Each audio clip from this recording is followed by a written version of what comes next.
Progressively Incorrect. I am your host, Dr. Zach Groshell, and I am super excited to be presenting you with the first of a mini-series of episodes with Australian podcaster and fellow education nerd, Brendan Lee. Before I roll the tape, I wanted to give a shout out to John Catt from Hodder Education, which sponsors this podcast. John Catt is the publisher of some of the best books in education, including its newest title, Just Tell Them, The Power of Explanations and Explicit Teaching. Obviously, that's my book, and I'd be grateful if you could pick up a few copies for your staff and teacher friends. But there are loads more books in the John Catt catalog. Follow the links I've provided in the show notes and start your journey into evidence-informed teaching and learning. Now that's enough for me. Let's head on over to my riveting discussion with Brendan Lee. Really excited to have this conversation with Zach Groshell today. He's someone who I've been following really quite closely for a while, and I think we're going to have a lot of fun with this podcast episode because we've been having a bit of a chat off air and working out a bit of a flow for this conversation. And that's really what it's going to be. It's going to be more of a conversation than one person interviewing the other, and we're going to kind of be bouncing back and forth. But before we get really stuck into it, Zach, are you able to just tell us a bit about, your journey into the position that you're in today and what sort of things you've accomplished and what you've learned along the way? Well, yeah, absolutely. I'm glad to be here. I think we might need to make a little series of this. This is going to be this is good stuff. I think we both have similar ideas, and I think we're here to kind of dive deeper into those. We're both in. Sometimes we don't have the conversations that we want to have because we're dealing with so many kind of competing things. So yeah, this is going to be a blast. I am Zach Groshell. At my school, they call me Dr. Groshell, but in the people can call me Zach. I started as a teacher and I taught for 10 years. And then I kept teaching, but going back and forth into the coaching world, instructional coaching. Here in the US, that means often full time, but I tried to keep a teaching load, working as an interventionist, teaching math. And now I'm shifting in my career. This is a kind of exciting announcement since I'm shifting really out of the building and trying to pursue some of my interests. And that includes consulting with schools. So that includes working as an instructional coach and helping other coaches. So yeah, I'd like to hear about you. I'd like to hear your bio at this point and what's your journey been recently? Yeah, I've probably followed a bit of a roller coaster in terms of the way I've gone throughout my career, where I started out as a high school teacher, secondary teacher, and focused on PE, phys ed, which I think that's what you guys call it over in the US. And I went through that, as I mentioned, that emotional roller coaster as a teacher, where I actually left teaching for a couple of years and opened up a cafe. So story for another day. And always had this sense that I had unfinished business in education and wanted to see what was happening at the other end. So one of the things that really frustrated me was the amount of students coming into high school who were already disengaged from their learning. And I just wanted to know, well, why is this happening? Why do we have so many students who have this negative self-esteem and self-efficacy towards their own ability as a high school student? And so, I wanted to see why that was happening. And so the Dunning-Kruger effect definitely got me when I made that transition into primary, where I thought I knew more than I did. And I kind of thought, how hard can it be to teach a bunch of 9 and 10-year-olds? And very hard. and I think some of the things we're going to talk about today, a lot of it comes back to just that your actual teacher knowledge around not just how to teach, but what to teach as well. And when you don't have that, it just makes teaching extremely difficult because it's really complex to get inside the heads of 20, 30 young people and to know what you should be doing. And so I learned that the hard way. And one of the benefits was that because I made this transition, I was just asking questions, really inquisitive about what do I need to do? What's the most effective way to teach things like reading and writing? And initially it was, I went into like a year 3, year 4 class. So 9 or 10-year-olds. And I didn't think that I would have to teach them how to read. That was one of those things where I thought, they should be able to do that by now. But I definitely had probably a higher percentage than I should have had that weren't able to do that. And the things that I was doing and, asking around my colleagues just didn't feel like effective teaching. I knew what effective teaching felt like and I just wasn't getting that. And so, Yeah, one of the things that kind of pushed me down this rabbit hole of looking at the research was asking questions, not being satisfied with the responses I was getting, and then asking more questions, and then finding this sort of world of educational research over social media, and being introduced to probably like the right people at the right time as well, and finding out that there is this kind of science of learning space. And yeah, so that's pretty much my journey in a nutshell, is yeah, just wanting to know like the best way to teach, and then essentially finding out that there's just so much more to learn as you learn. Excellent. Well, we've got a packed agenda today, and we are going to start with you and your first item, and it is a topic that is near and dear to my heart, Brendan. It's something I like to talk about a lot. I feel like I've talked about it a lot, so much lately that I forget that it's not common knowledge in schools, that it does feel new, even though it comes from an old line of research. And so the first item is: the instructional hierarchy is the single most important thing for teachers to know. Tell us about that.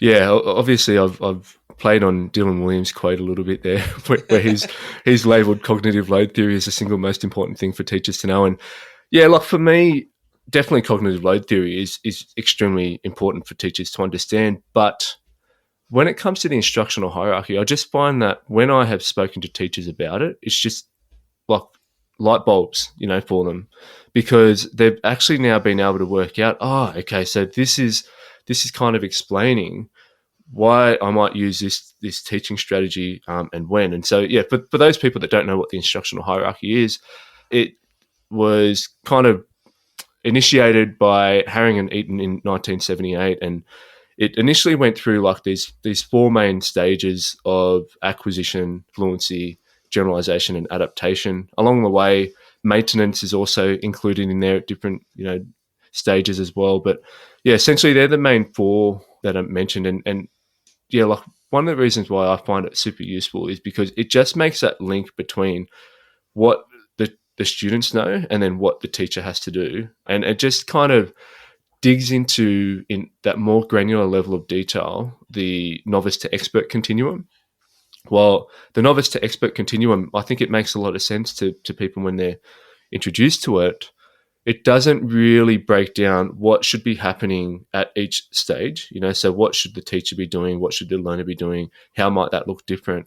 Whereas, yeah, the instructional hierarchy and stages of learning gives us a lot more information there. So it tells us a lot more about, all right, when we're seeing, the students exhibiting, slow responses, that they're frustrated. Like I've even seen kids literally in tears when they're at this kind of point where they can't do things and they're being asked to do things. And so, yeah, that's what we would label as being in the acquisition phase. So that low performance, high error rate.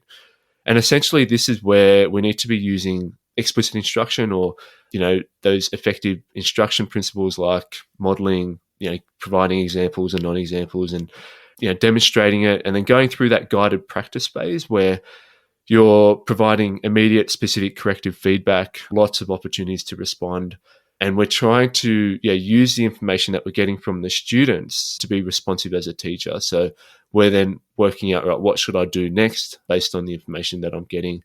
Because I think that's probably the other aspect of the kind of teaching and learning cycle, which is probably misunderstood, is that gradual release of responsibility. So that kind of falls in this acquisition phase where we need to be starting with that I do phase, and then making sure that we're really clear with our modeling as well. Like I see a lot of teachers kind of getting mixed up between phases, or skipping phases, or not being really clear of what the purpose of each phase is. For instance, some teachers will kind of, rather than doing like a really clear I do phase with the modeling, the teacher modeling, they kind of blend it with the guided practice. So they go into asking questions too early. And so they're asking questions before they've really made it clear as to what students need to know and what they should be doing.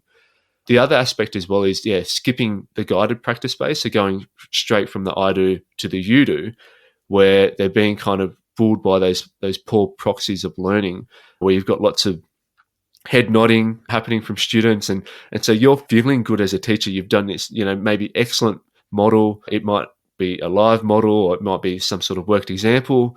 And then rather than doing some sort of guided practice where you've got that questioning happening, you're checking for understanding, they go straight into that you do phase, and then they wonder, why do I have so many students kind of asking me questions, or putting their hand up saying, I don't know what to do now.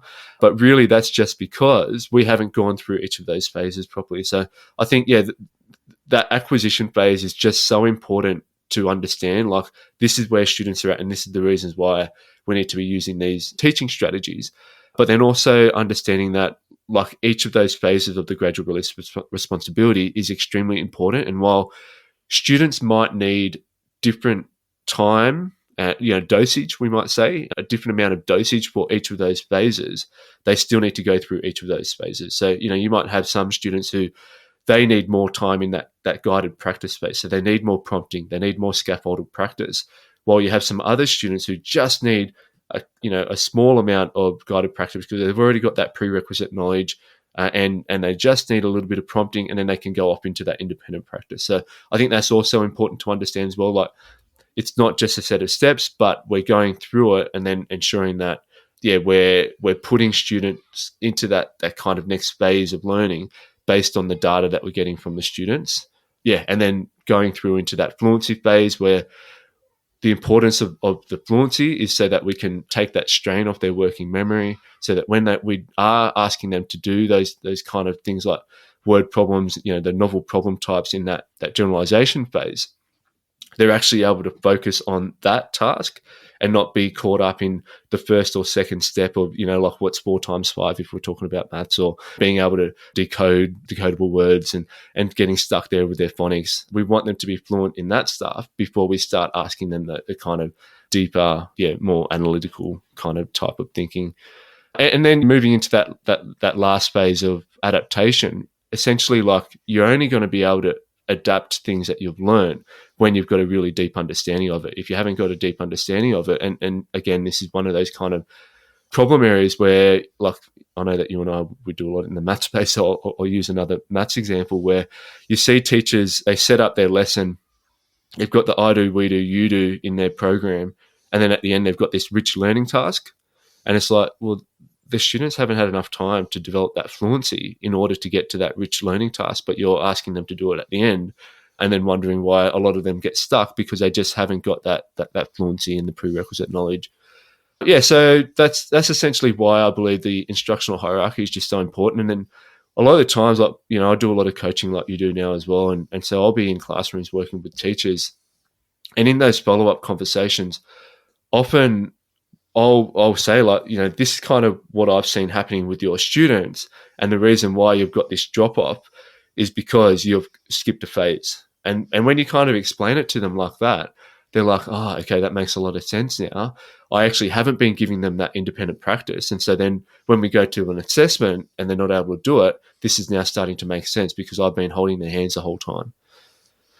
I think it clears up a lot of things, right? And it kind of ties to what you said at the beginning. You were always looking at the beginning of your career for sort of answers and guidance.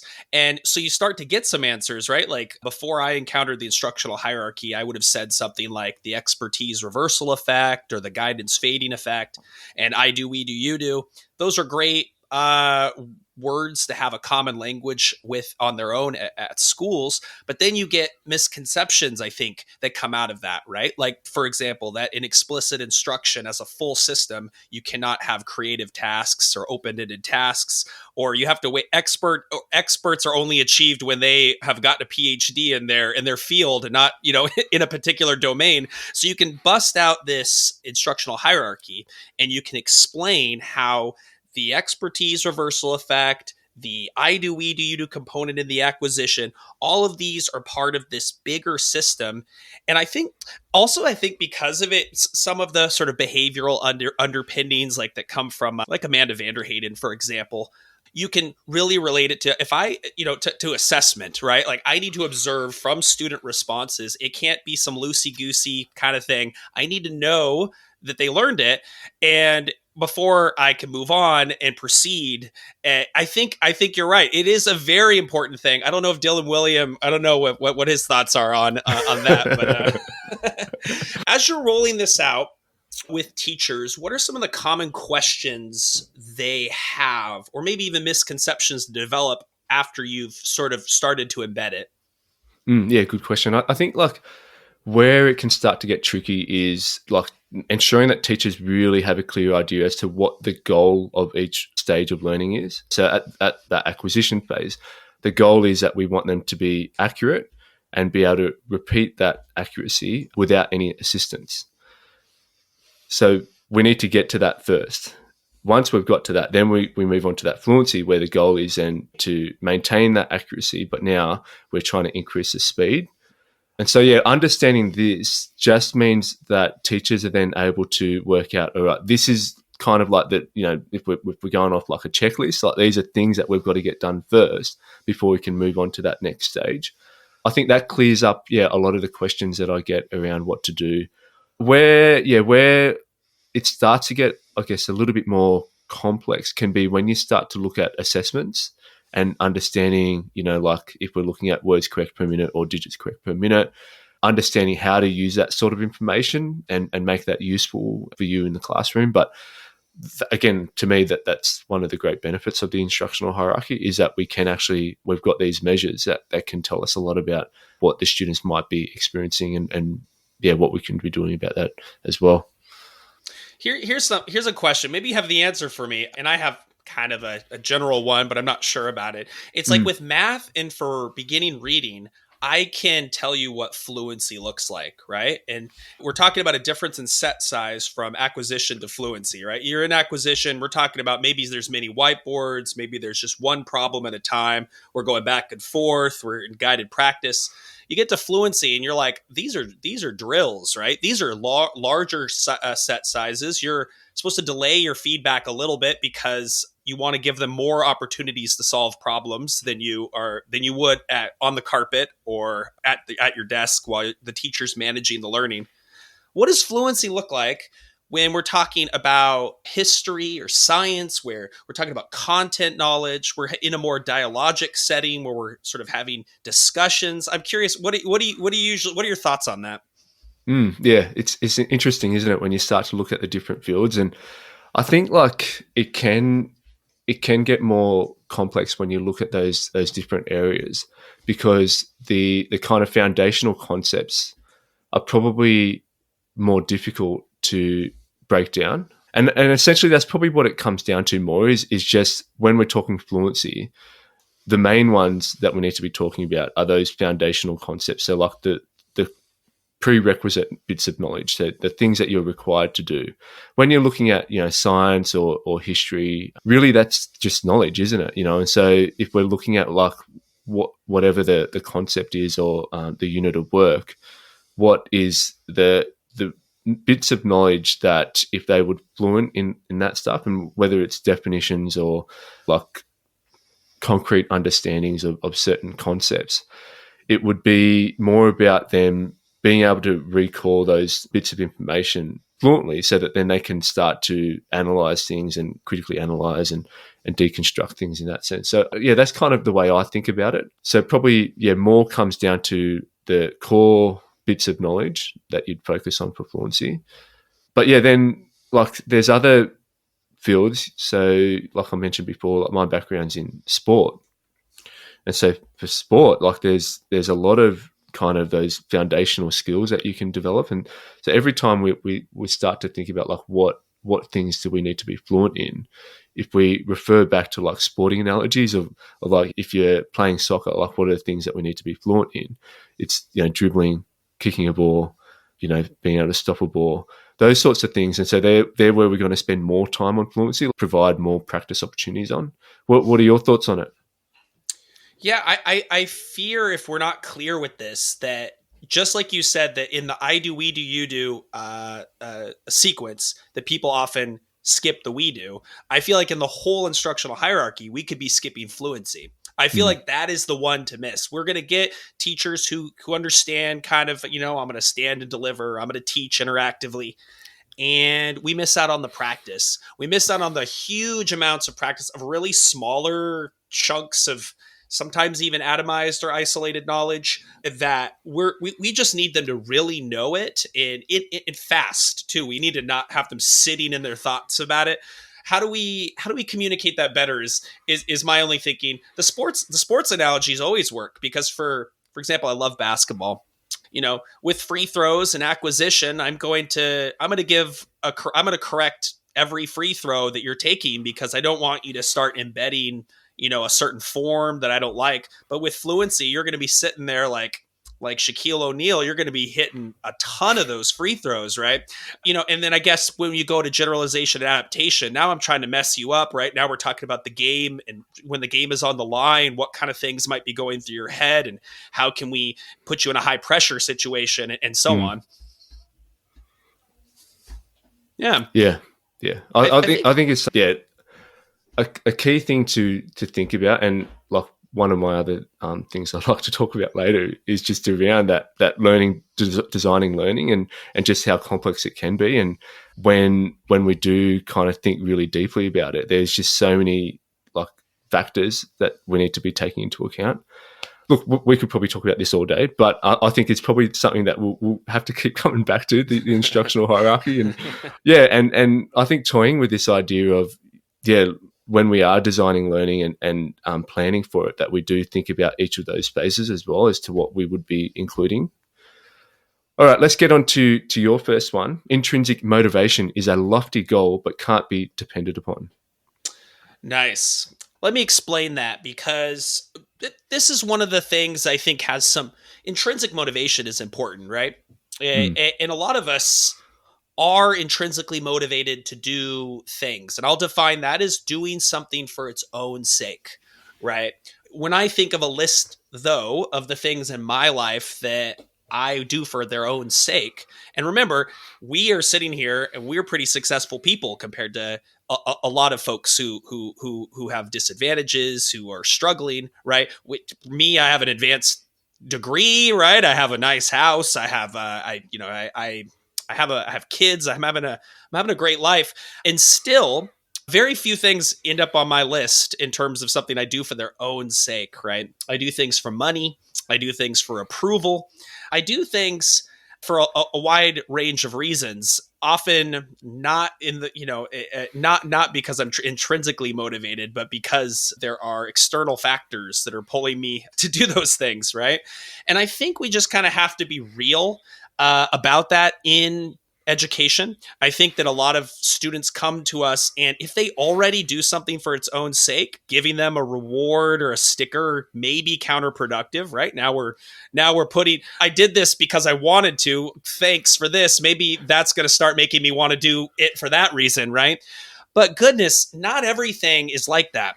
The study most people talk about is the magic marker study, where the kids who already liked magic markers are now given a certificate or something, or given prizes, I don't know, for using magic markers. And then they start they start kind of wanting the reward, and they start decreasing their use of magic markers when they don't get the reward. I mean, think to your students right now, those who are listening, who they need an extra push, right? And that could be praise on the first instance. That could be just you getting the peer culture in your class to buy into something, so that they feel like, honestly, I have to buy in, otherwise I feel excluded from this school community. They're not doing that intrinsically, they're doing it because of peer pressure. Is this, when I'm teaching my class, am I going to use small rewards? For example, this kid is completely opting out of it. I'm going to put and work with the behavior specialist and create a sticker chart. Am I going to work with his parents so that every time he goes home, he's going to get some praise or even a sticker or a reward from the parents? I think teachers have been told to avoid all other options that we have in our toolkit, when I think the craft of teaching is really to think about what things can we use to get kids to do what is good for them. What are your thoughts on that so far?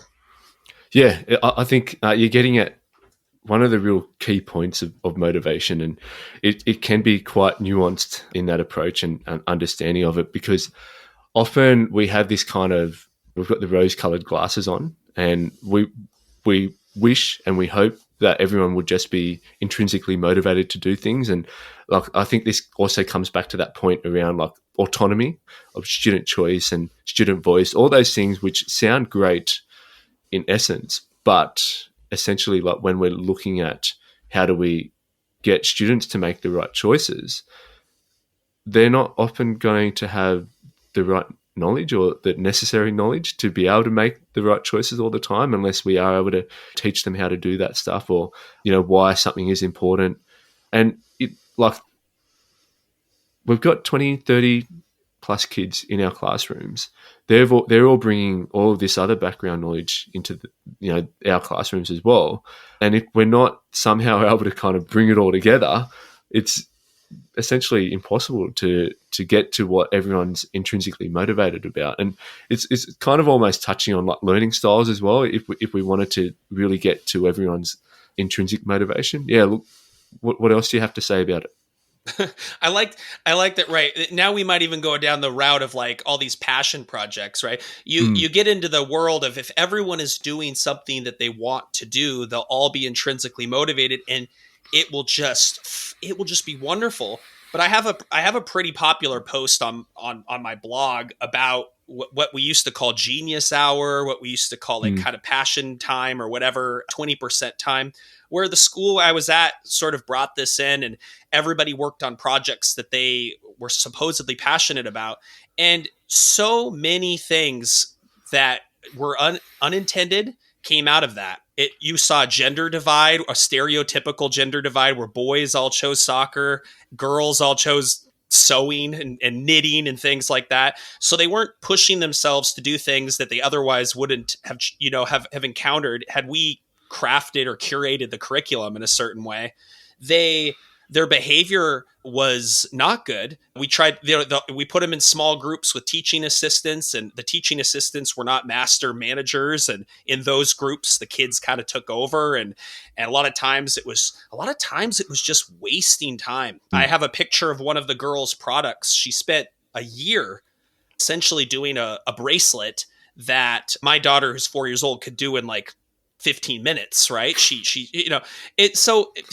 There's some logistical issues with getting everyone to do the things that they supposedly like. It doesn't sit right with me that you would go in your education and only undergo the things that at the moment you seem to like, but what about all the other things I haven't shown you and you'll like them once I show them to you, I think it falls in that basket of like different activities that, yes, they sound great, but they take so much time.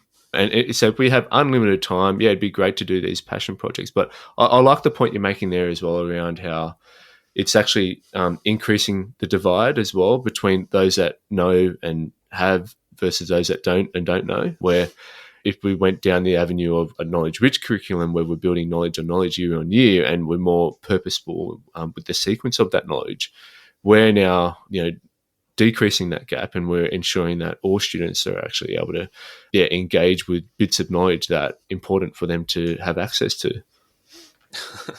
Well, and maybe it's built into a curriculum in some schools in a really just in a really intentional way, right? Maybe at the end of a sequence, and we work that in a beautiful way, thread it through the years, and by the time you get here, it's sort of your rite of passage to do something like this in a structured way. But goodness, like just the free for all, or just I do this every December. This is my tradition. I do this at the end of the year, and we spend 3 weeks on it, and I can't even get through my math book. That kind of stuff. I don't know. A lot of the times it ends up just being the parents that do the majority of it as well. I know. Yeah. Well, it is your turn, my friend. All right. Right? We talked about intrinsic motivation. We're going to talk about something that is on people's lips and coming from Anne Bjork's work. Desirable difficulties optimizes learning.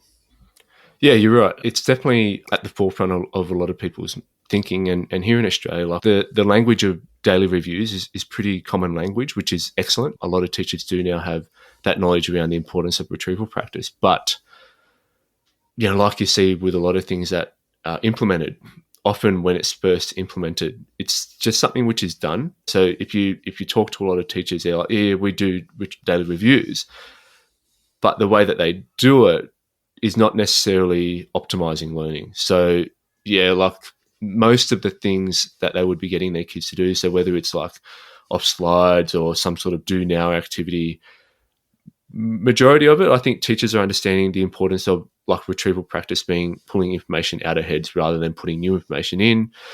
So they get that part of it. But where I see a lot of teachers kind of not really fully understanding this concept of desirable difficulties is the importance of like, we want students to be thinking hard. So like surface level thinking would be like the teacher doing the review. So standing up the front saying, remember, this is what we did yesterday. Whereas like we can move through these different types of retrieval where we've got things like recognition. So we can put questions up on the board like multiple choice questions. And so the answer's there in front of them. They just got to recognize which one's correct. Then we can have like cued recall and free recall. So the cued recall where there's some sort of prompt or scaffold, it might be a sentence starter, versus a free recall where we just ask a question and they've got to completely come up with the right response based on what they've got embedded within their long-term memory. So we've got like these different types of retrieval that can be happening. But again, like I don't think teachers are really thinking hard about like, if I provide more scaffolding in this question or direct it, or even the prompting, often we can prompt without really intentionally doing it. We don't take into account how we're now not ensuring that our students are actually thinking hard, and that is where the retrieval strength is actually strengthened, which is really what we want. We want that retrieval strength to be strengthened. And so it's all about ensuring that the questions that we're asking are really pushing the students to think hard. And the same thing applies for like the different variables that we can be playing with. So things like space practice. Again, one of the things I see is a lot of teachers, they'll have the same sort of question day in, day out. So almost exactly the same thing. And, I say to them, like, the students, yeah, they're giving you the correct response, and it might be a choral response or, mini whiteboards, but they're not thinking at all. So the routine has now become too routine. So it's like when you're driving home and you forgot how you got home because you've done it that many times, you don't even have to think about it anymore. So actually now looking at that information, and again, it comes back to understanding that instructional hierarchy and knowing that, all right, well, they're now fluent with this bit of information. We can now use space practice, and rather than having that coming in every single day or every other day, we're now going to space it out over time. So maybe we might touch on it again in 2 weeks or 2 months. But yeah, looking at those I guess variables that we can play with to ensure that we are getting desirable difficulties, and it's not just a question which is retrieval practice, but it's not actually relying on them thinking hard in order to retrieve. Yeah, what are your thoughts on that? I love how you talk about the kind of routinized, maybe the casual practice. The example I always give is you're in your car and you're driving, and when you go to work and you're on your commute, like you can literally, it's almost like you just appear at work without actually having remembered, anything you were doing, and all it takes is a little trick or something, or maybe there's a crash, or maybe there's a detour, and now you've got to take a different route, and all of a sudden you realize like. So you wake up from your autopilot and you realize I've got to think, right? One of those is giving, that I see in classrooms too, is giving a predictable order in the questions. Like let's say it's a true and false quiz, and I see true, false, and the kids are following it by within the quiz, the kids have determined, the teacher's giving them a predictable order. So, mixing it up. It's funny how we talk so much about cognitive load and how easily students can be overwhelmed when encountering new information.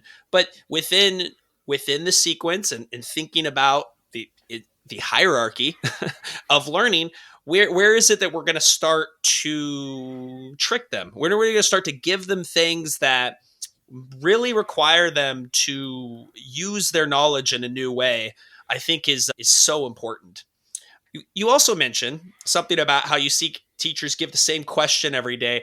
A lot of times I see questions or do nows, entry tasks that aren't even, they aren't even harnessing retrieval practice and space practice. Like one I've seen a lot is copy this definition down into your notebook, right? So now we're copying, we're maybe not even thinking about what we're writing. And the teacher does that for 180 days and thinks 180 words have been learned.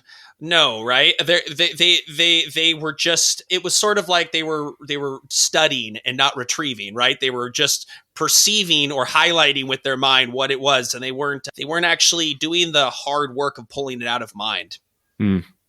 Yeah, and I think like what you're touching on there as well before, just around like mixing up the questions. So like that's essentially what interleave practice is. And when you kind of introduce the term interleave practice, a lot of teachers they find it really difficult to get their heads around like, what does this actually mean? And so when I'm explaining it to teachers, it's exactly what you just said. It's like, well, we're just trying to make it less predictable as to what the students have to actually think about.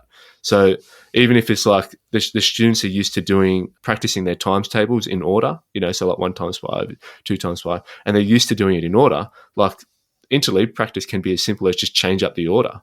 To make it more difficult again, we can now look at the fact family, so have multiplication and division in there.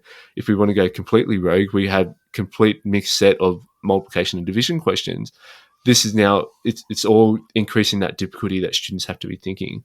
And yeah, like that's what we want to be playing around with and just using the data that we're getting from our students as to what to do next. So like if we've got a question, all the students have nailed that, then the next day we're going to make it a bit harder, we're going to make it a bit trickier, whatever it is. But yeah, I think like as well, when it comes to doing things like daily reviews, understanding that your kind of what you do as a teacher is going to be different to what you might be doing when you say explicitly teaching something. So you're going to be more focused on trying to maintain that pace of the lesson, providing more whole class feedback than individual feedback. You might be providing some individual feedback, but it's going to be more whole class because like we want this to be quick and fast paced because we've got other things that we need to be teaching throughout that lesson. So let's get this done. Let's keep that pace of it up. But yeah, a lot of teachers they've just got this one mode or one pace of teaching, and then they don't know how to change that when they get to something like a daily review where we do want that done faster. Excellent. And this is in the ballpark here. So I'll go into my item if that's okay, because for sure. It kind of just, it flows right off of desirable difficulties. And this is, I'll read it directly. Use generative learning strategies after building prior knowledge and without the help of AI. And so generative learning strategies, that terms was possibly coined, but popularized by Fiorella and Mayer, which they have a great paper that it's behind paywall, but easily found on the first look. If you look for, just type in generative learning PDF, where they describe 8 generative learning strategies. And these include summarizing, explaining, self-testing, which is retrieval, right? And a host of others, having mental imagery through imagination, enacting, which could be like moving materials around, and teaching others, right? These are great for like a desirable difficulty for me. These are great for after the students know something. You have actually taught them something, and now we expect you to use it in a different way, right? We want you to combine what you know and create something with it. So you're creating something that's a summary, or you're creating a concept map, or you're creating an explanation for someone it's original, but it's using what you know.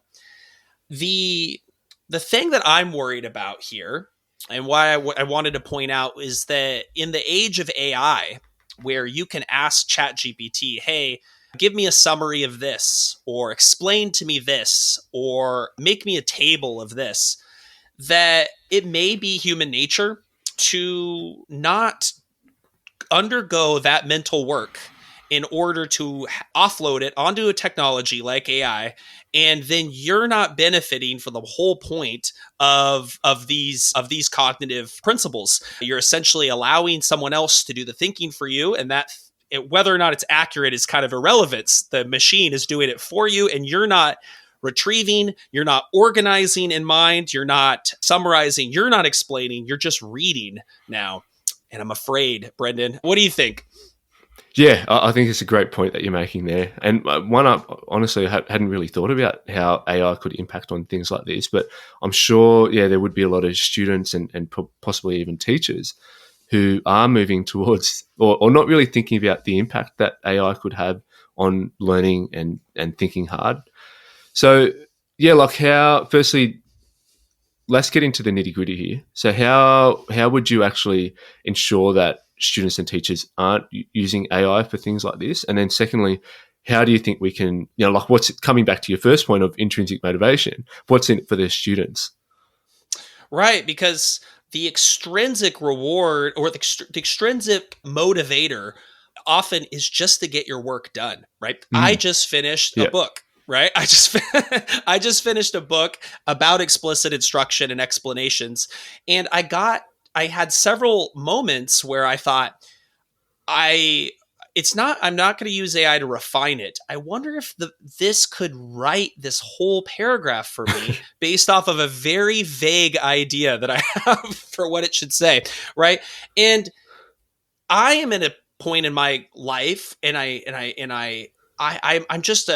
an ambitious person. I'm a person who really wants to learn about things. I guess I'm a lifelong learner, as a lot of people would call it. And so I was able to resist that urge, or maybe I experimented with it and just for fun, but it didn't make it into the book.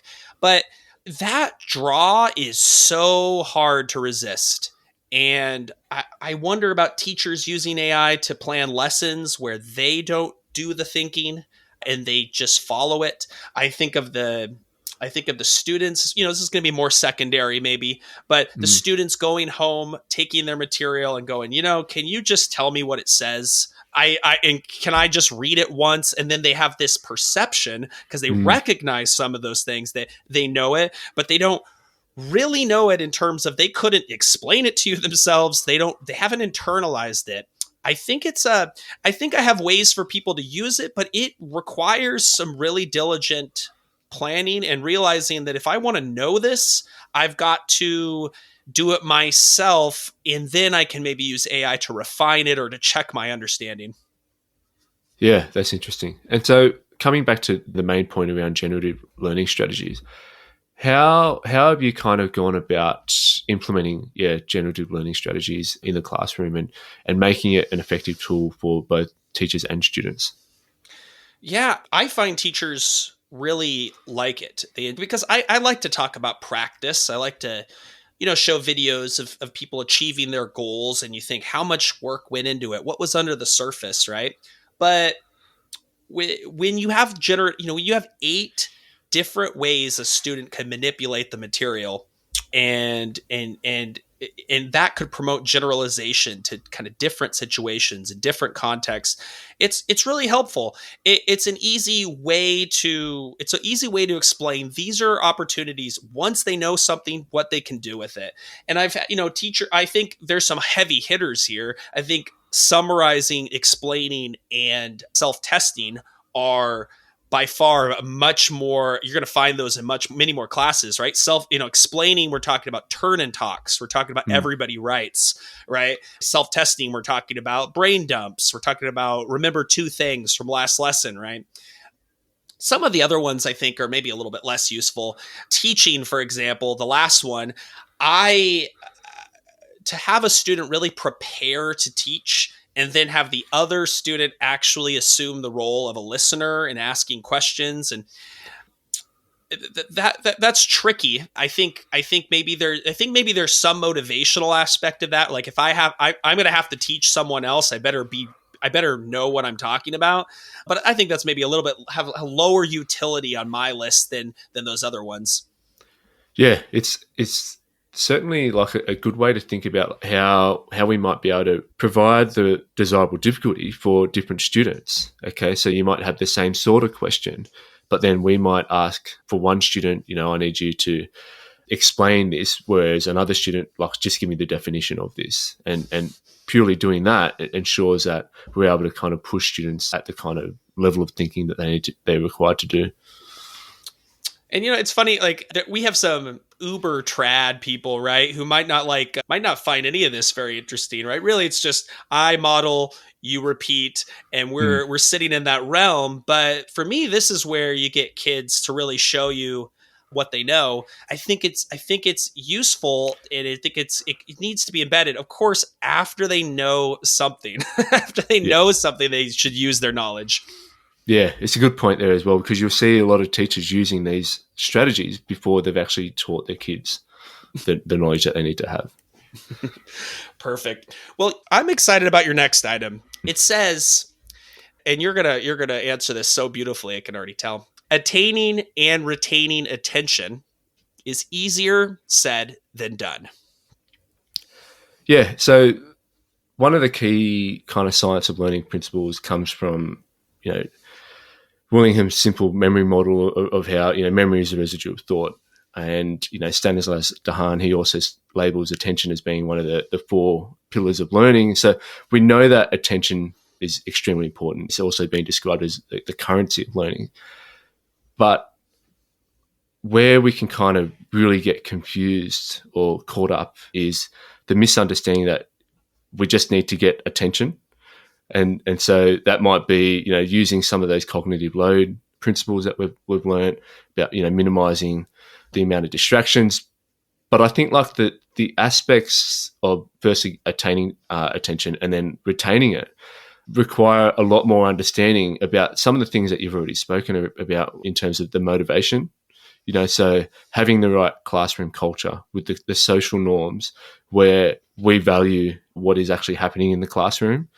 So often you walk into a classroom and you feel like you're treading on eggshells because you can just get this sense that there's this really negative learning dynamic that's happening in the classroom where you've got these certain students who they dominate the room. It's not the teacher that is running the room, but it might be 1 or 2 students that they're the top dog of that classroom. And when you've got that happening, it doesn't matter what else the teacher is doing. Students in that classroom are not able to pay attention because they're thinking about impressing the top dogs, or what do I need to do to stay the top dog?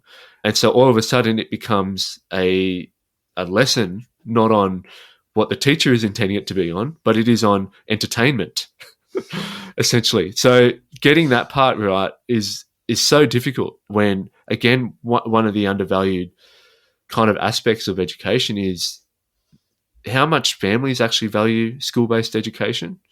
When you've got families who either don't value or have a different opinion as to what it should be about, like one of the tricky things I've found with implementing like a behavior curriculum is firstly getting families to understand what it is, but then secondly, getting them to understand how like we need our students to be behaving like this to optimize their learning.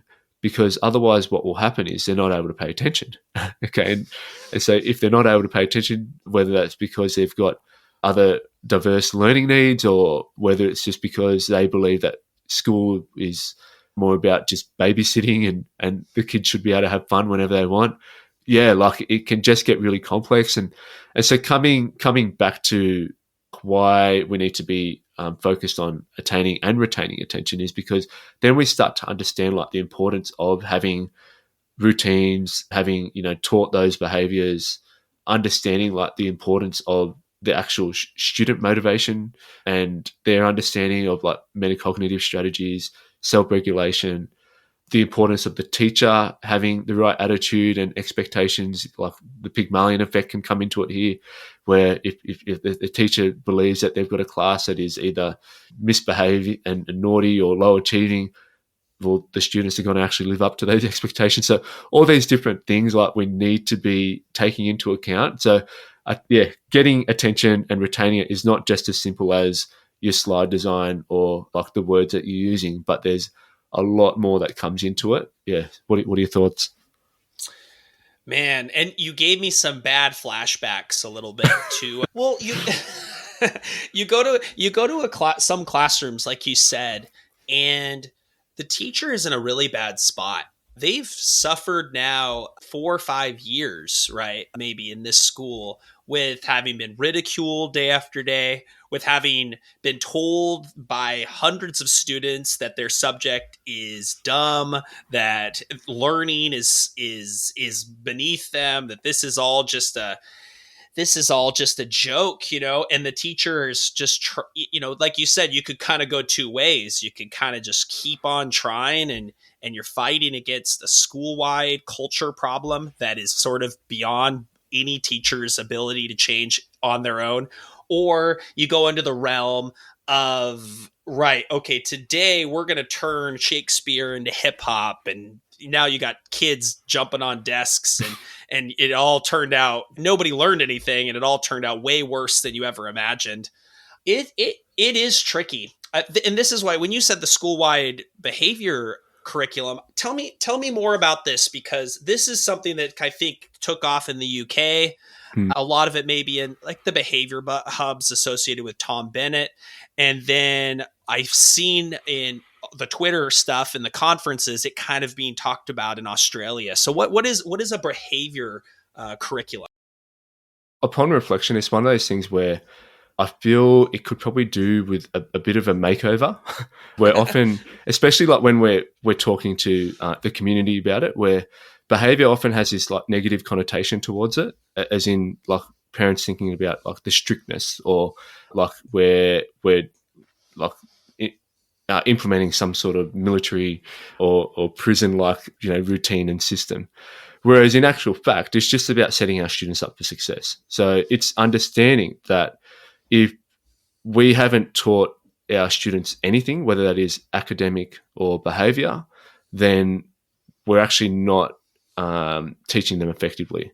So we're assuming things. And one of the things I've learned in education is that anytime that you assume things, you're probably going to be wrong. So we're better off taking the approach of, let's actually ensure that we're setting them up for success by teaching them what they need to know. So what do they need to know about what the expectations are at the school, what the rules are, what the routines are, how to do those routines. So actually teaching it to them exactly like you would do something academically. So going through that instructional hierarchy for different routines. So you're looking at, this is an example, this is modeling, we're going to do some guided practice, we're going to understand it's going to take you a while to develop fluency.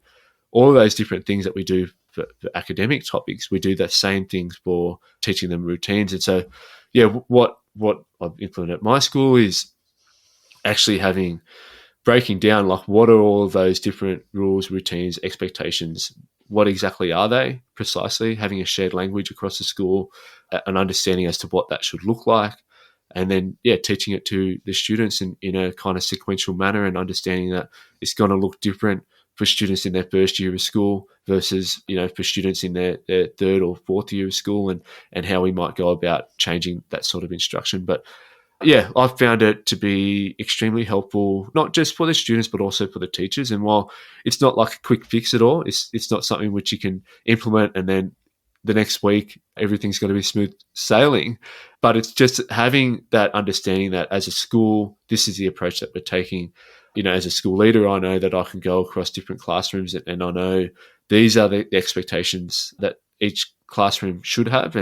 And if they're kind of falling down the wayside, then that just means that we need to reteach it, need to go over it again. Yeah, and it's a lot more supportive system. I agree. And I think the system-wide thing, the school-wide thing, I mean, in my experience now, it sort of takes a certain type of school, a certain type of leader. It's unfortunate that the default isn't that, okay, all of our attention signals are the same. We all line up outside in the hallway at the wall, and we all walk in one by one with teachers, handshaking everyone as they enter. All of our desks are a certain way, facing the front, and so on. Certain routines, we use do nows. We end with retrieval questions, standing up at our desks before we exit. Why it doesn't especially matter sometimes if a school takes a different direction, but The idea that everyone in third grade, at least in the United States, is supposed to learn certain math, and yet in a single school, we can't just get ourselves together, work as a team, and put together some sort of common things across a few classrooms. That just drives me nuts. I don't know. Yeah, yeah, and I think as well, like anytime you've got a whole school approach to anything, whether it's the curriculum, designing lessons, behavior, it's just ensuring that as a staff group, you're able to be more supportive of each other. So when we're talking about that collective efficacy, we're going to start to get it because we're on the same page. And so coming back to your point before around like what's not important, it's not so much important as to like these are the things that every school has to be doing or every teacher has to be doing. It's more about having an understanding within your school, within your context, what are the things that must be done, what are the things that could be done, how could this look? And so just having that shared understanding, that's more the important thing, is just everyone being on the same page. Look, I can see that this probably links up really well with your next point around the environment is not the third teacher, but it can be designed optimally. Do you want to expand on that, Zach? The environment is not the third teacher, but it can be designed optimally. I don't know if you ever heard the third teacher thing, but this was a big idea at one of the schools I worked at, where they said that the environment is the third teacher. And the idea was that number one, the students are the teachers, which already already, if you know me, that's more of a slogan than really the truth. But the other teacher, the second teacher, is the teacher, the adult in the room who knows stuff. And the third one was supposed to be the environment, and that could be the how the desks are arranged and how the what's on the walls, and then also the architectural design. Right, this was at a school that favored open-ended classrooms. There was, there were partitions everywhere that teachers kept trying to shut, and the administrators would keep trying to open. So they put plants in front of it, and then they would get their plants removed. This was one of those things where the idea was that the school or the building, the environment can teach the child. I think we've learned maybe especially from like the whole language experiment and reading, that curating a library or creating a very rich environment is insufficient for teaching anything. You really have to teach things directly, right? And so when I say like the environment is not the third teacher, it's just the environment, but you can design it for attention, all right? And we've been talking about attention. You can design the environment for attention. So what is it that the students should expect when they come into the classroom that will become, part of their routine, so that the environment is predictable across environments? That is going to optimize attention, right? Students just always do the same thing. They grab their notebooks at the little desk right next to the door. There's a pencil cup in case they forgot it, or everyone has a pencil check at the first period of the day, right? These sort of systems, they make it so kids aren't thinking about, what am I supposed to do? Why am I sitting next to a new kid? Why is the teacher changed everything up on me? They're simply there to pay attention to what is on for the day.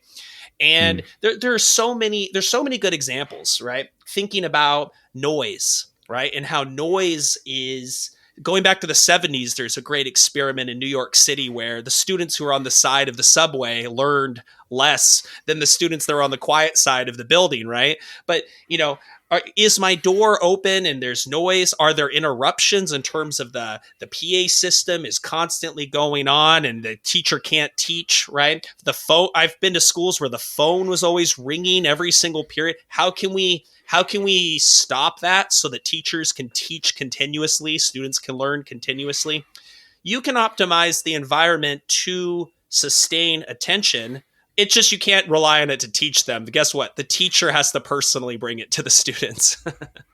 Yeah, really great point there. And one of the things I often think about is how, like, currently we've got these like Instagram-worthy classrooms where like they create it so that it looks great on social media. While for me, like, that shouldn't be the driving factor as to why we create those sorts of environments.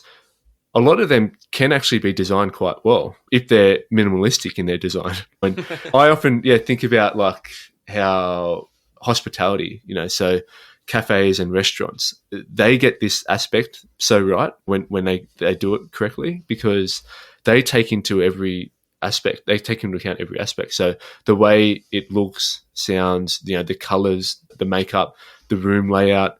Yeah, even like I know that Starbucks, like they don't just rely on the coffee scent of the coffee, but they actually had these scent makers that give out the smell of coffee as well. So it's like this double dose. And so all of these different things are taken into account because they understand the importance of, like we need to get the attention and then get them in the door. Whereas for us in the classroom, it's all about making the main thing the main thing. How can we optimize that?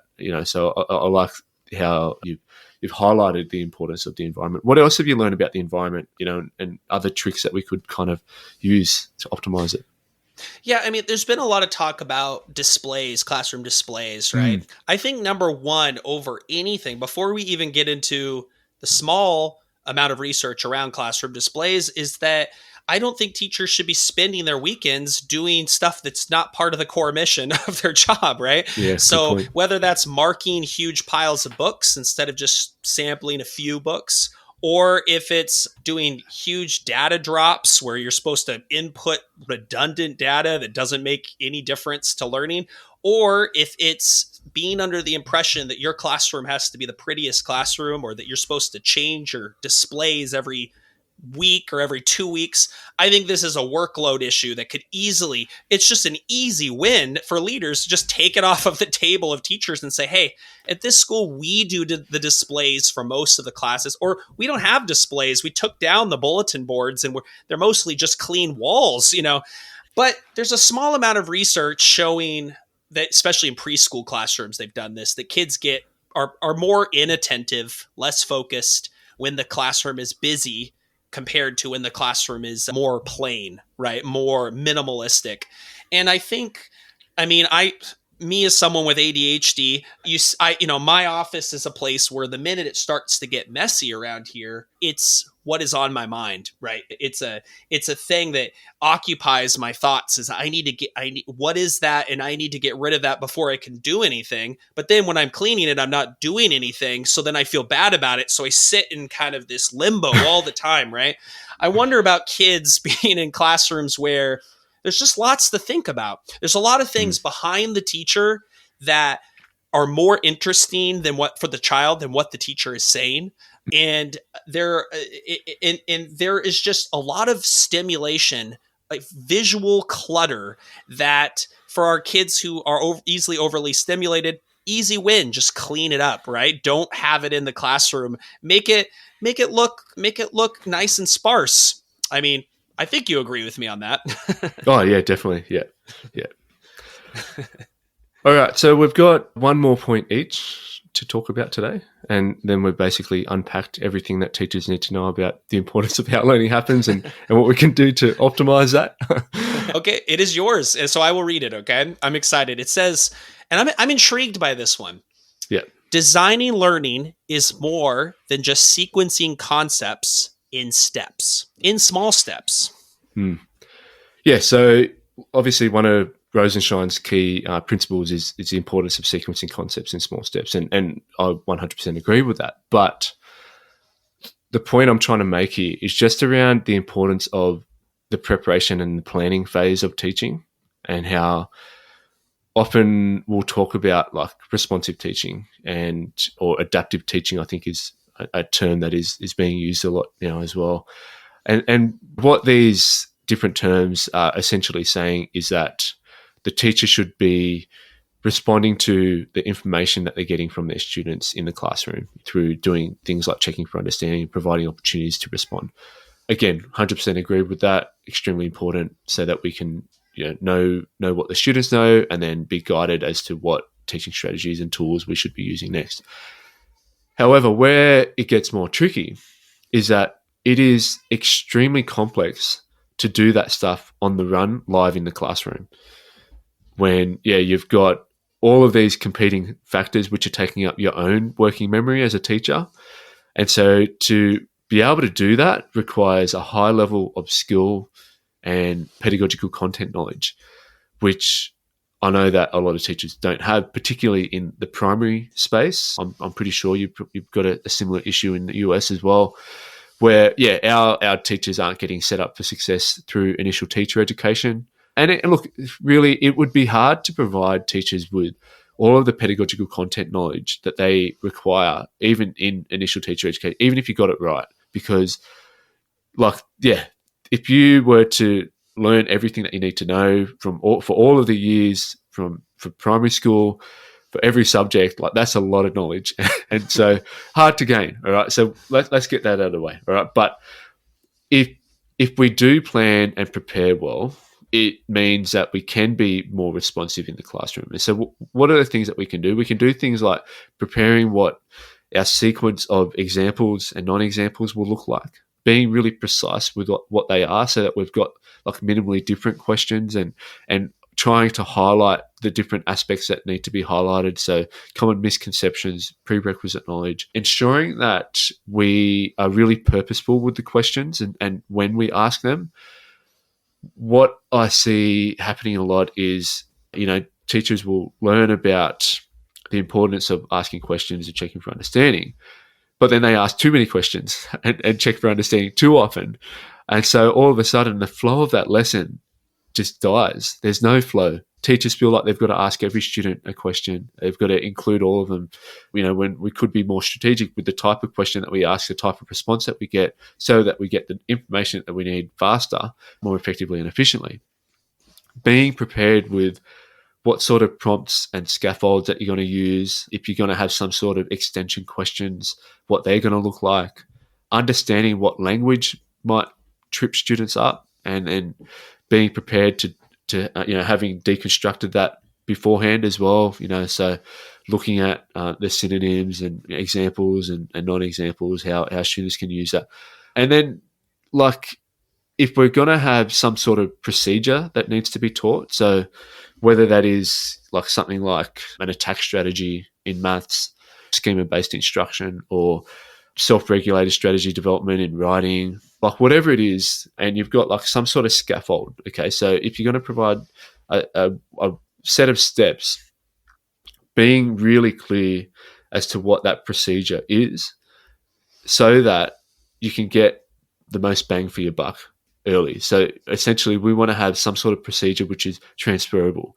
Sometimes I see these procedures being developed, but it's only relevant for that lesson right here and now. Whereas we could, as I said, get more bang for our buck if we develop some sort of procedure which could then be transferred and used again in other lessons. So, that's kind of what I mean by designing learning and understanding all those different factors. And it's not just sequencing concepts in small steps, which is important, and it's still really something that needs to be thought about, but alongside all those other things as well. What are your thoughts?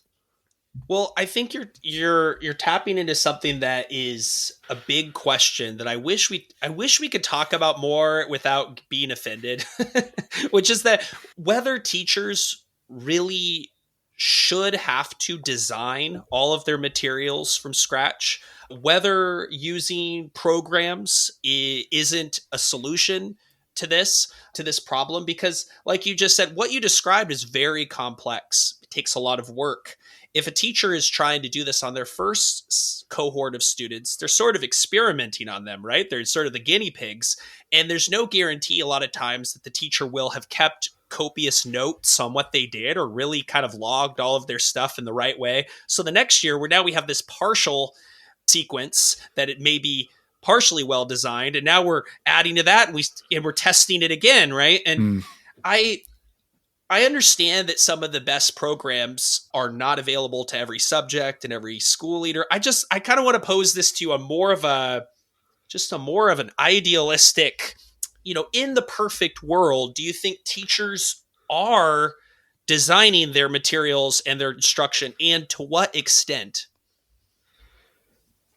Yeah. In a perfect world, you would only be designing your lessons and activities if you had the required knowledge to be able to do that. And so coming back to that, where a teacher's at on the instructional hierarchy or the novice to expert continuum, and again, knowing that knowledge is domain specific. So for instance, we might have a beginning teacher in their first year of teaching, but they've actually got a high level of knowledge in mathematics or in science. So they might have this area which they do know a lot about. So maybe they are the right person to design that learning. But again, like it comes back to the time factor as well, because so maybe they might have the knowledge and the ability to do it, but should we be asking teachers to do this essentially in their own time? Because we're not able to do it during a school day. And so if we're not as a system providing that time for teachers to do this, then is it really right to be asking them to do it? And so it gets back to that question. And there seems to be this group of educators who like almost take pride in developing their own lessons, where it's like if we take that off them, then it's part of their identity that we're taking away as a teacher. Whereas, as we've just been discussing, it firstly requires a high level of knowledge, but secondly, it requires a lot of time. And so, we need to be setting up some sort of system which is setting teachers up for success as well. When if there is a capability for external organizations to do this stuff, and a lot of times they have not just the expertise but also the experience, we're probably better off using that. And if it, like, one of the things I often talk to schools about is like we've got to put the students at the forefront of our thinking. So sometimes that means that even if there are things that we would rather do as a teacher, if it's not going to be best for our students, and that means that, you might be great at designing lessons, a teacher next door might not be. We've got to create some sort of equitable system, and that might mean that you're going to have to just sit out this one, and we're going to go with this external resource. And then that doesn't mean that you don't adapt it. Like, that actually then gives you a lot more time to do those things that I was talking about, so that you're adapting the externally developed resources so that they're contextualized for your class. Yeah. I think that's a great answer. And, I think to my own career, where I had all of sort of the big box programs in my classroom teaching elementary. And then I went to Vietnam, and there was no programs. Basically they said, hey, we're going to give you a lot of extra time to plan your lessons. I think it was an hour and a half or 2 hours to plan every day. And I did it myself, and it was really fulfilling. It was enjoyable. And then I got to switch right back and to the other side. And I went, gosh, I love having a math textbook where I don't have to go find worksheets. And wow, these guys did stuff. They presented the math in a format I couldn't have thought of on my own. I didn't realize that numbers could be represented in this way. I didn't realize that, that visually this could be done. And honestly, I'm not a good artist, so I wouldn't have ever drawn these myself, And so it's kind of funny how I almost wonder if someone is in the world of like, this is my identity. If you just kind of switched back and forth like I did in my little journey I just described, if you would maybe land back on the idea that, no, you don't need to design everything yourself and still enjoy this job. Yeah, and I guess putting your focus more on what's actually happening in the classroom, because it just allows you to be more responsive, more attentive towards what's actually happening in front of you. All right, so last point from you. We might underestimate how much students appreciate receiving feedback. Love it. So this idea comes from an article I read by Abby S. Spur et al. And it's a super cool article that it's talking about the business world, but it has implications for teaching. And what the researchers did was they started with this idea that, if you went into the school building in the morning and you had some spinach in your teeth, would you want the first person to tell you that you have something in your teeth, right? And of course, when you ask that question, it's like a resounding yes. Like 99% of people say yes. But they tested the idea they did a fake survey at their university, and the researchers were doing this off their phones or an iPad, but it was a fake survey. And each of them had like either chocolate on their face, or they had spinach, or what was the other? They had like a lips. They were all female researchers. They had like a lipstick smear on their face, and they And then they tracked who said anything about it, and it was a tiny it was a tiny percentage that actually did. Something along the lines 90 something 7%, if I can recall, did not mention the blemish or the mark on the person's face. So that's kind of the first bit, is that there's a mismatch sometimes between what we want in I think in terms of feedback in our lives. You ask a lot of teachers and they'll say, I'm not getting enough feedback. No one's in my classroom, right? And on the other hand, I think there's this fear that we may have as instructional coaches or as colleagues, and maybe even as teachers with certain students, to deliver that feedback and to be honest with that feedback and be courageous in terms of giving it to them. So maybe we're in a situation that's very that we can flip on its head pretty quickly. We can say that yes, it's hard sometimes to have that feedback give that feedback to a colleague or to someone who you're managing, or to that student who every time I have a feedback conversation, they seem to take offense to it.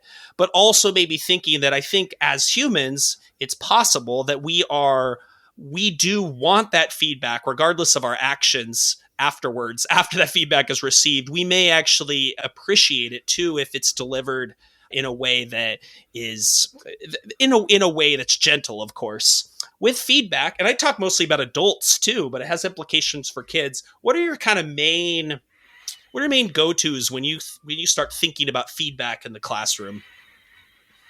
Yeah, and I think it comes back to a few things. Firstly, like where the students are at on the instructional hierarchy. So are they at that acquisition phase? Are they, at the generalization phase? And so that's probably going to dictate what sort of feedback and how we give it and when we give it. So for instance, if we've got students that are more at that kind of generalization phase, rather than giving them that, timely, specific feedback, we can probably say to them, and use like Dylan Williams type of things where, we might say, all right, you've got three right here, you need to find the one incorrect answer. And so getting them to do more of the heavy lifting in that sort of instance. When it comes to like, what else can we do? Like, I love the whole class feedback stuff, using that as much as possible. Again, coming back to that idea of time efficiency. It also then means that students, like, if feedback is not normalized at your school or in your classes, then whole class feedback can be a great kind of entry level way of doing things, where students are just getting used to receiving feedback. Then we can start to be more individualized, more specific, because a lot of schools haven't really set up that culture, coming back to that idea of the right sort of learning culture, where, the understanding from students is that making mistakes is just part of the learning process, and that we need to acquire feedback as soon as possible when we're in that acquisition phase. Otherwise, we're going to sit with that misconception or way of doing things for too long. So, there's some of the things that I use. What about you? Well, I'm glad you mentioned whole class feedback. So for listeners who are like intrigued by this, right? It's just the idea that instead of having all feedback be individualized, where I'm circulating around the room and giving over the shoulder conversations, or even conferences that now for 15 minutes, the rest of the class is unsupervised or doing something that I don't really know I can't really see what they're doing. And I'm meeting with this kid. Kind of the opportunity cost around that could be grand, where essentially let's give more or most of our feedback to everyone, regardless if they all need that feedback. They can learn something from that presentation. And especially if I'm very strategic in choosing that whole the content of that whole class feedback lesson, I can deliver in a way that hits most students, and I can get them to use it all at the same time, rather than if I'm bopping around here and there giving feedback and then I leave them, I'm not even sure if they end up using it or doing something new. Where in the whole class, I can observe all the eyes of my class. I can see them all making those changes on their product. I think it's important we start to emphasize whole class feedback, at least in American education. I think teachers often don't feel like they're doing feedback when they deliver it whole class. They see feedback as synonymous with marking books or grading or giving individualized conferences. But if you think of that there's opportunities to present information, and there's opportunities to correct, to ask epistemological questions, to give suggestions. Those are different sort of phases, different moves, and those don't need to be delivered to individuals. They can be delivered to everyone.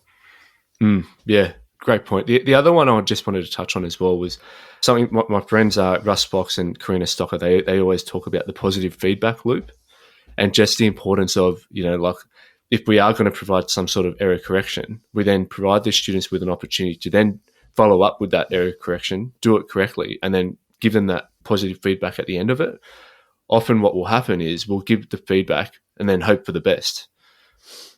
Whereas if we don't follow up with what's actually happening afterwards and seeing that they can do that, so whether it's fixing up their behavior or fixing up something academically, they're then going to leave that experience with a positive sense of self and a positive feeling, which is then going to feed back to what they do next time, because that's the consequence that they've received from that behavior. And so they're more likely to do it in the future. Love it. And maybe the whole point is for that last point is just don't shy away from it, right? This is part of being a teacher. I think it's part of being the adult in the room too, is really like not taking a wait and see approach. Let's see if they get themselves, if they figure it out next time, if they can, if this is a one-time thing. It's really anticipating errors, correcting those, and then still coming back around and doing the hard work of ensuring that we're all on the same page and no one's fallen off the bus. Zach, I've really enjoyed this chat, and I think like we've gotten to that granular level of detail that we probably needed to get to for a lot of these points today. I'm thinking next time we catch up, we'll start to look at, all right, now we know what we need to know as teachers. We need to know like what sort of teaching strategies we can use. Next time, let's look at how can we support teachers in implementing this stuff, implementing the knowledge, whether that's through effective professional learning or professional development or instructional coaching. Like what are the things that are working for you? And I'll talk about some of the things that I'm doing as well over here. But yeah, been great chatting, Zach. Oh, it was awesome. Yeah, thank you everybody for tuning in. It's just whether you came from Brendan and you're an Australian, or whether you came from mine and you're American, or you're from somewhere else, it was great having this chat, Brendan. I'm looking forward to the next one. Awesome.